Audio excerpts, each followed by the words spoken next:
People always talk about DMT like it's this mind-blowing spiritual journey. But no one talks about the dark side, the side where you go to deep, and you can't come back. I wish I'd known. Now, every time I close my eyes, I see them. And they see me. When I first heard about DMT, I thought it was just another psychedelic, something to help you expand your mind or find enlightenment, like everyone on Reddit claimed. I wasn't into drugs, not really, but the stories fascinated me. People would talk about breaking through to other dimensions, meeting entities, seeing the machine elves and all that stuff. I figured I'd try it once. Just once. That's what everyone said. DMT lasts only 10 to 15 minutes, but it feels like hours. You come back with all this wisdom, this clarity, like you've just had a glimpse into the inner workings of the universe. But they never mention what happens when you don't come back alone. I had a friend, Paul, who was into this kind of thing. He had tried DMT several times and kept pushing me to try it with him.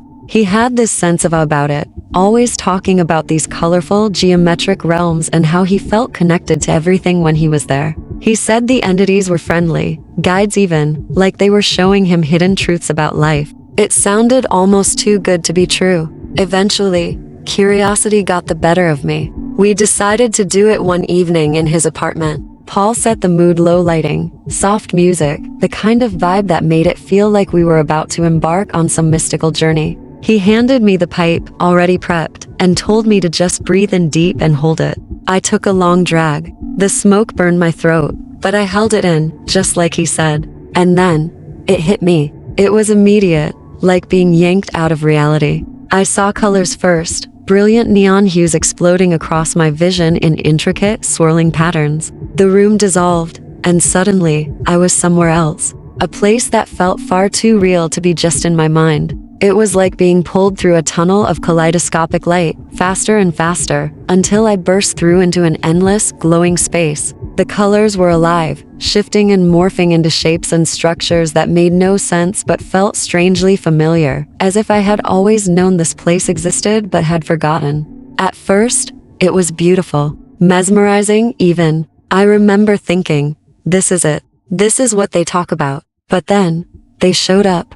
I don't know what to call them. I've heard people describe the beings you meet on DMT, those machine elves or benevolent spirits, but what I saw wasn't like that at all. They weren't friendly. They weren't even human. They appeared out of the patterns, like they had been waiting for me. Tall, thin, with bodies that seemed to flicker and shift, their limbs too long, too angular. Their faces, God, their faces were blank, empty, just smooth surfaces where eyes and mouths should be. I wanted to pull away, to wake up, but I couldn't. I was stuck there, floating in that strange dimension, and they were all around me, closing in. I could feel them watching me even without eyes. They were watching. It was like they knew I didn't belong there, like I was an intruder in their realm.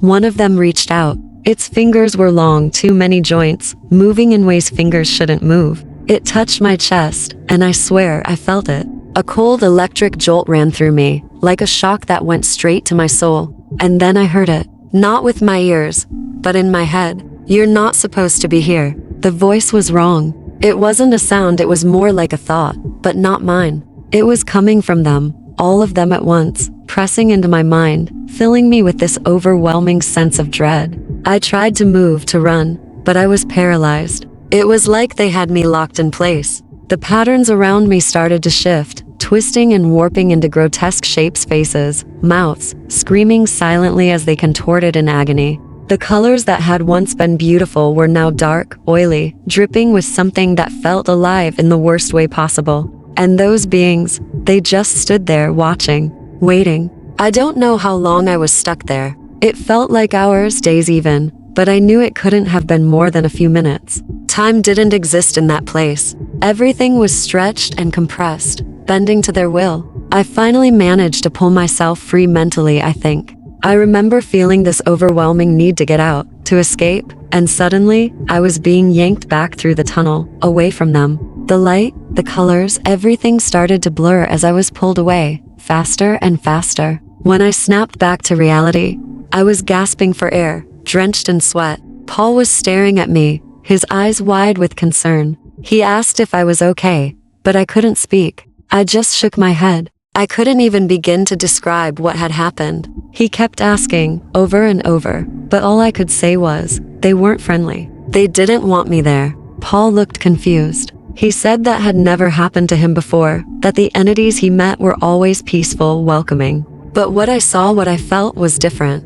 Those beings weren't guides. They were something else, something dark, something that didn't belong in any reality I knew. For days after, I couldn't shake the feeling that I was still being watched. Every time I closed my eyes, I saw them, those faceless figures, standing in the shadows of my mind, waiting. I tried to convince myself it was just the drug, that it was all in my head, but it felt too real. Then the nightmares started. At first, they were vague, just flashes of that place, of those beings. But each night, the dreams got worse. I'd wake up in the middle of the night, heart racing, drenched in sweat, convinced they were in my room, just out of sight, lurking in the dark. One night, I woke up to the feeling of cold fingers on my chest, the same electric jolt I had felt in the trip. I jumped up, but no one was there. The room was empty, but the feeling stayed. It was like they had followed me back, like I had opened a door, and now they knew how to get through. I started seeing them everywhere, just out of the corner of my eye, in mirrors, in reflections flickering for just a second before disappearing. I stopped sleeping. I couldn't. Every time I closed my eyes, they were there, waiting. I went back to Paul, desperate for answers, but he didn't understand. He said I must have had a bad trip, that I needed to relax, but I knew it wasn't just a trip.